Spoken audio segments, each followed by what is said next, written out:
an amazing one-man show, you know. He lived in Larchmont, New York. He had a little basement where the ceiling was about this bigger, this much higher than your head. Very small. But rubber appliances, you know, they're used once and throw away. And it takes a day to bake the foam rubber and open it up, and not every time does it work, you know. So Dick had prepared for months, and what he did initially to find out what the Reagan character was going to look like, he did, I think, 4 or 5 different looks and did complete makeups. And Billy Friedkin and William Peter Blatty chose, this is what Reagan's going to look like. So Dick had prepared for months. They were in production already. The first day that Reagan, the possessed girl, was going to work, Dick put the chosen makeup on, and Reagan comes walking into the set, and a grip or an electrician or somebody says, "Oh, look, she's got her mask on now."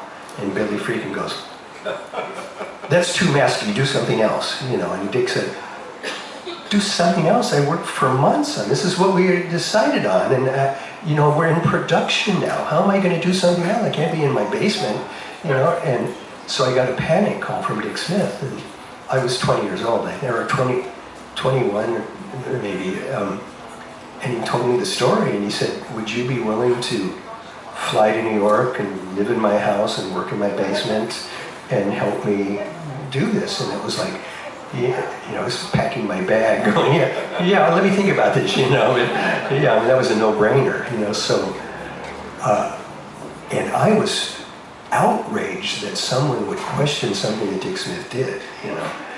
And when he was trying to find out what the new look was, I was there with him, and met Linda Blair, who was a sweet little 13-year-old kid. And Dick was trying some simple like paint makeups at first, and very much like the first things I ever did in my face, you know, the white face with dark circles around your eyes. And they're going, "Yeah, that looks pretty good." And I'm going, "What the fuck are you talking about?" You know, that, and they said, "Well, you know," they eventually ended up putting some scratches on her face, and they go, "Yeah, this is it." And I was going, can't believe it, you know. But my job was to make the molds, run the foam rubber. And there's a scene, has everybody seen The Exorcist? Yeah, a lot of them. There's a scene where her head's supposed to spin around 360 degrees. And I did most of the work on that dummy. I was rarely on the set. I was in Dick's basement making stuff for the next day's shooting, casting Max von Sydow's appliances for the old age. And so I was pretty much just another set of hands doing the flunky work, but I did go to Iraq with Dick Smith for the opening sequence and helped make up Max von Sydow. I made up his hands and basically held a glue bottle for Dick, you know. So. But it was an amazing experience, you know. I believe it. Yeah.